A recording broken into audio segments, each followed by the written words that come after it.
Oke, sudah tampak di hadapan kita ini soal dari kasus. Di sini ada 3 bagian ya teman-teman. Ada kasusnya seperti ini, ada pertanyaannya, dan ada optionnya. Melihat soal seperti ini, tentu kita harus memiliki triks, memiliki tips agar bisa menjawab dalam waktu 1 menit. Karena satu soal itu harus dijawab dalam waktu 1 menit.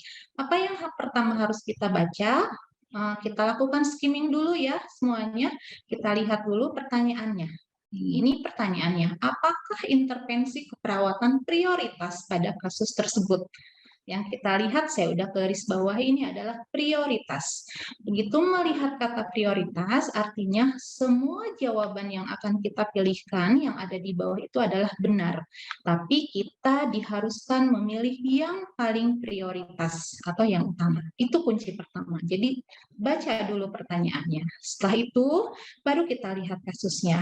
Nah, teman-teman semuanya bisa melihat dari kasus ini kita lakukan skimming dulu. Kita lihat secara umum seperti apa, baru kita scanning, dan baru yang terakhir kita berikan keyword. Kita tandai keywordnya, kata kuncinya. Kalau kita lihat kasus seperti ini, seorang laki-laki umur 45 tahun dirawat di RS. Diagnosis TB paru. Kita sudah ingat, oke, diagnosisnya TB paru, maka kita sudah mulai ingat, pasti pasiennya sesek, pasti sekretnya banyak, pasti ada batuk gitu ya, begitu dengar TB paru. Kemudian mengeluh sesak nafas sejak 4 hari yang lalu. Kita sudah mulai menemukan keyword kedua, yaitu sesak nafas. Oke, kalau teman-teman semua mendengar kata sesak nafas, kita langsung sudah ingat ke masalah keperawatan utama, yaitu pola nafas, bersihan jalan nafas, dan pertukaran gas. 3 itu yang harus kita pahami. Oke, kita baca kalimat berikutnya. Pasien mengatakan sesak disertai batuk.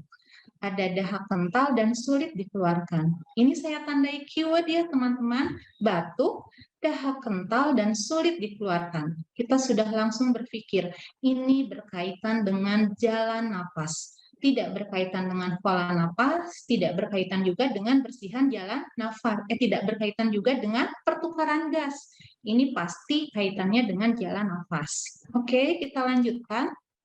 Pasien mengatakan susah tidur karena terganggu dengan batuknya.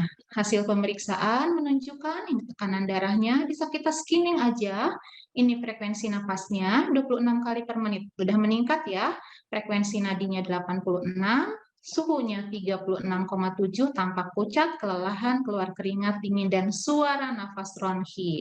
Sengaja ini saya tidak tandain, padahal ini adalah kata kunci ronhi. Oke? Dari kalimat ini kita tahu pasiennya sesak, ada batuk, dahak kental sulit dikeluarkan, dan ada suara nafas ronhi. Yakin ya jawabannya apa? Pasti pasien ini mengalami bersihan jalan nafas tidak efektif. Kita ingat lagi ke tadi, apa pertanyaannya? Yang ditanyakan adalah intervensi. Oke, kita kembali ingat ke SDKI, SIKI, SLKI. Intervensi keperawatan yang berkaitan dengan bersihan jalan nafas itu banyak pilihannya.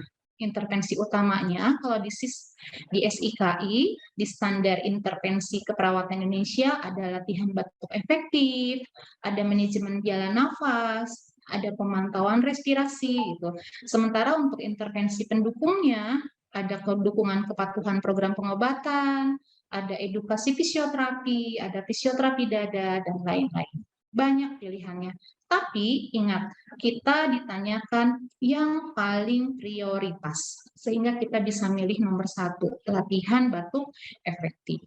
Sehingga apabila kita dipilihkan pada 5 option, di mana option pertamanya adalah ajarkan batuk efektif, option keduanya berikan posisi yang nyaman, option ketiganya ciptakan lingkungan yang tenang, option keempatnya bantu pasien dalam ADL, dan option kelimanya monitor frekuensi irama dan upaya napas, kita tidak bingung lagi.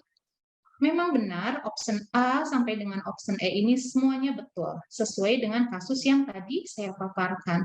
Tetapi ada satu yang paling betul dan yang prioritas. Karena pada prinsipnya soal UKOM itu pilihannya semuanya benar. Kita diminta menentukan satu, one best answer, yang paling benar. Sehingga jawabannya adalah A, ajarkan batuk efektif. Demikian yang bisa saya sampaikan. Saya kasih quote, practice make perfect. Katanya harus sering latihan supaya kita bisa sempurna dan bisa kompeten. Oke, belajar lebih maksimal bersama optimal. Demikian yang bisa saya sampaikan. Assalamualaikum warahmatullahi wabarakatuh.